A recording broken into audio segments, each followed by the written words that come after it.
If there's only one student or no students at all, please don't choose that professor. Choose a professor who you see has got students coming to him and many students from his section graduating. It's very important for you to get to know the professor before choosing your school.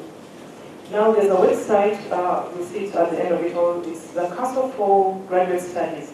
It will give you a lot of information about the different professors in the different areas of study.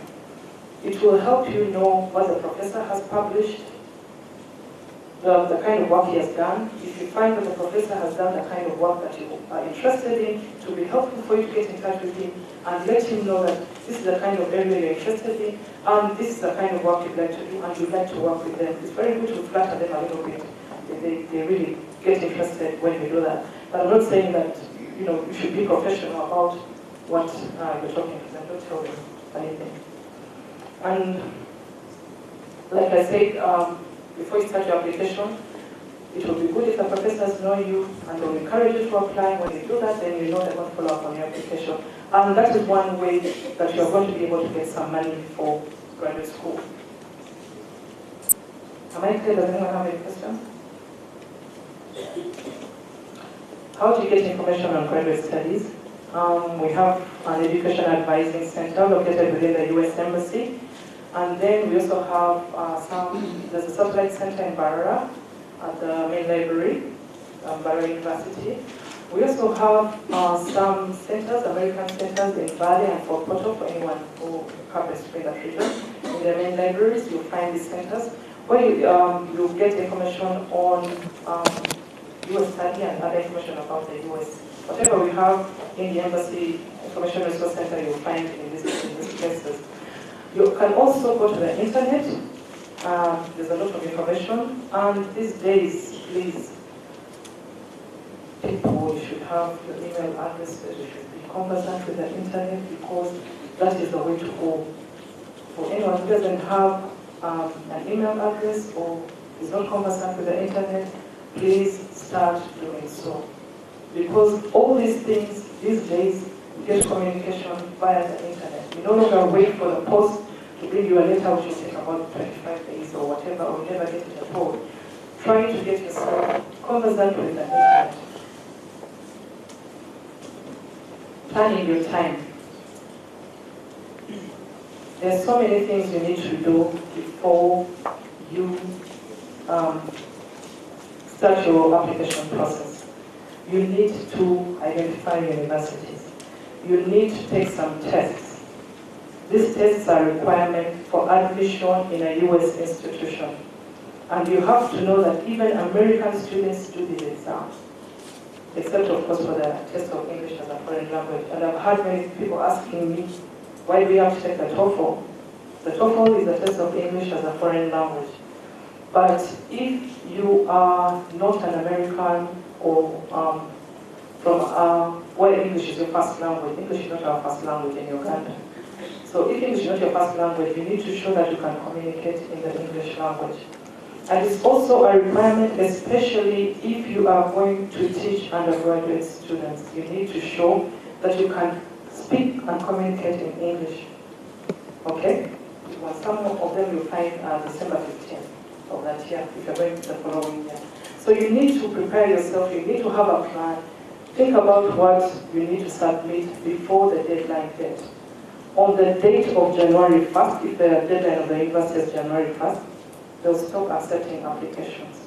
But I advise that if you really want to join the university, maybe in the following year, make sure you have your forms filled in, and maybe even by December 1st have them submitted.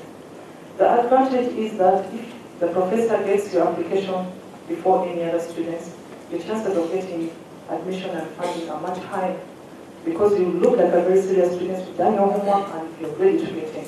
Other than waiting when the applications start flowing in and there's so many and it takes a lot of time for someone to get down and start reading them.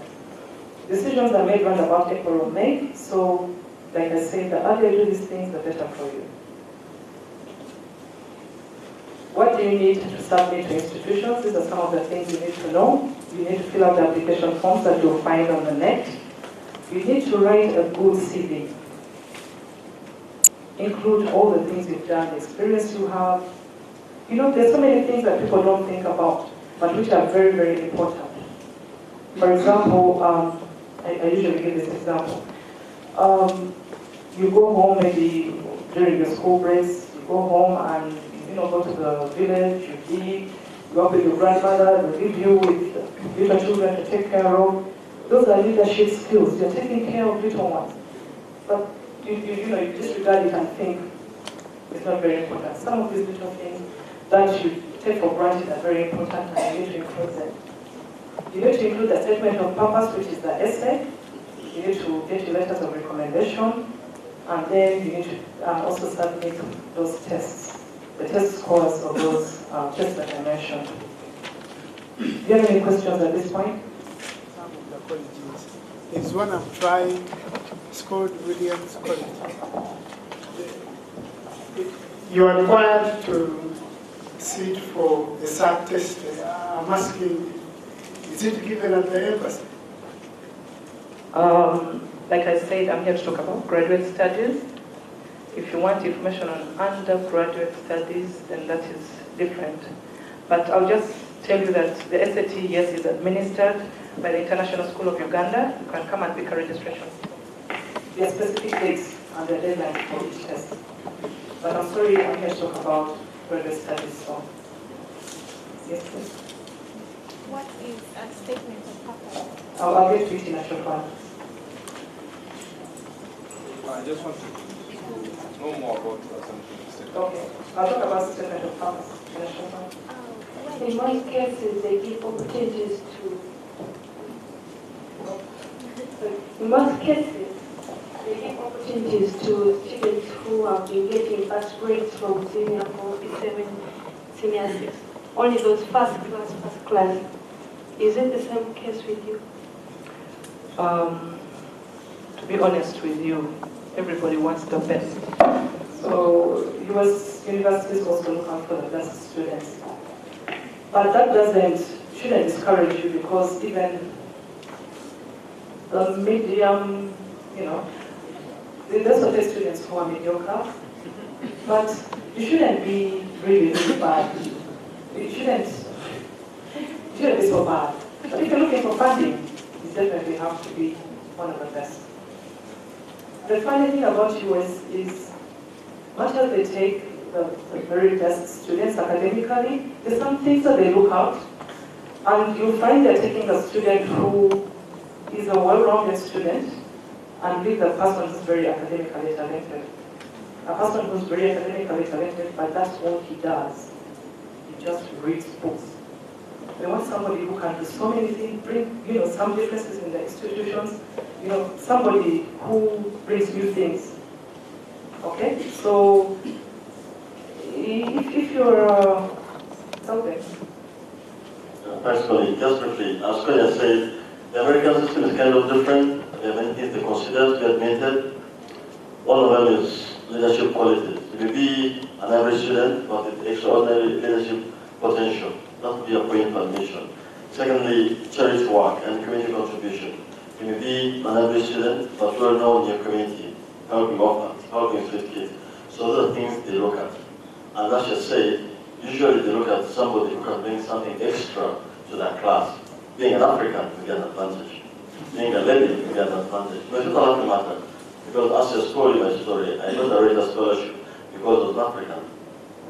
So don't be discouraged. And that's why when you're writing your CV resume, let her guide you. Because you might have overlooked something which may be of importance. Okay? Thank you. Community service, very, very important. What do you contribute to your communities? Yes, please? There is one question. Thank you very much. Now, to enter those universities in the US, you have to first apply. And then you are given a test. There are about 3 tests. And all those tests are payable. Now, what if I first pass the first test, then I fail the second one? Now the second question is that should I first pass and then I pay? Thank you very much.